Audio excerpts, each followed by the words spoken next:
Nós, alunos do Centro de Excelência Leandro Maciel, do município de Rosário do Catete, Sergipe, realizamos uma pesquisa sobre bioplástico enriquecido com fibras da palha do milho, orientados pela professora de Química, Valéria Santana, e pelo professor de Língua Portuguesa, Jailson dos Santos. Ele demora muito para se degradar, certo? Que acaba afetando muitos animais, tanto aquáticos quanto terrestres. Já o bioplástico em si, ele, se for ingerido, não vai prejudicar os animais. E também ele não demora anos para se degradar no meio ambiente. Escolhemos o milho porque ele tem muita produção aqui em Rosário do Catete. Para a síntese do bioplástico foi necessário extrair o amido do milho. Então fomos aos comercializantes de milho para poder pedir a eles os milhos que iriam ser descartados. Então pegamos os sapocos de milho que iriam ser descartados, tiramos grão em grão, porque aí não pode cortar ele, senão pode dar errado. Após isso, lavamos ele.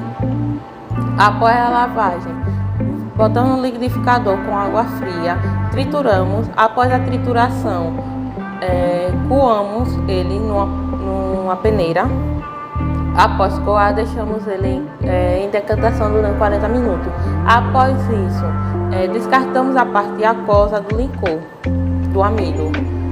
Deixamos descansar 3 vezes, em cada vez deixando 30 minutos no banho, deixando 30 minutos descansando, para poder ele ficar mais branco. Após essas 3 lavagens, deixamos ele descansando em temperatura ambiente para poder secar. Para enriquecer mais ainda o bioplástico do catete, utilizamos as palhas do milho que iriam ser jogadas. Então, botamos ela na manteiga aquecedora para queimar ela um pouco, para deixar ela bem sequinha.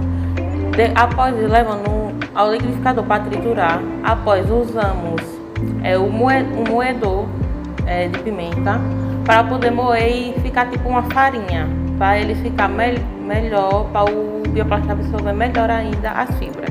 Para fazer o bioplástico, precisamos separar 3 amostras.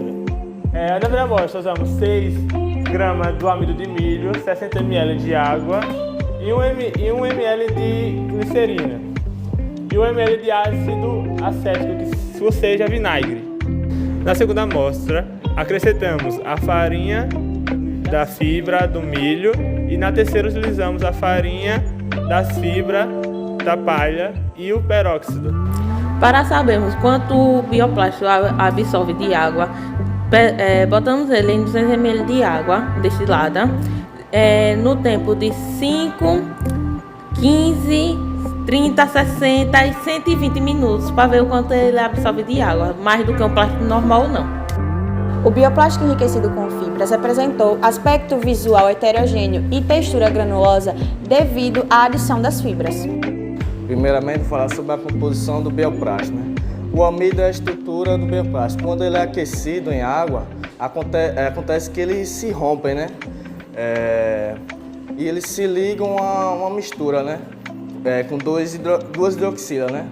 Com amilose e amilopectina. E vou falar também sobre a glicerina, né? Que ele é como um plastificante, faz que o plástico tenha mais maleabilidade, elasticidade. Na avaliação cinética de absorção de água, observamos que o bioplástico absorveu uma quantidade significativa de água. Na tabela número 1 são mostrados os dados obtidos com o bioplástico em contato com a água durante 2, 15, 30, 60 e 120 minutos. Percebeu-se também que, durante o intervalo de 5 a 30 minutos, foi o período que o bioplástico absorveu a maior quantidade de água. Após esse tempo, a taxa diminuiu consideravelmente. A amostra número 1 foi a que absorveu a maior quantidade de água. Durante os 2 primeiros minutos, 47,7% e os 120 minutos, 100% da água. Também foi possível notar que, com a adição de fibras ao bioplástico, sua capacidade de absorção de água reduziu consideravelmente. A amostra número 2, que possui fibras, ela foi que apresentou a menor capacidade de absorção de água, absorvendo 77,7% de água. Já a amostra número 3, que é enriquecida com peróxido e também com as fibras da palha do milho, absorveu 88,8% da água. Apesar do amido apresentar uma excelente capacidade de absorção de água, quando nós adicionamos o glicerol, ele reduz essa capacidade, pois ele apresenta muitas hidroxilas que formam ligações de hidrogênio com as hidroxilas do amido. Então, o bioplástico considerado mais eficiente foi o bioplástico com adição de fibras e sem o peróxido, porque ele absorveu uma quantidade menor de água e não sofreu deformações consideráveis.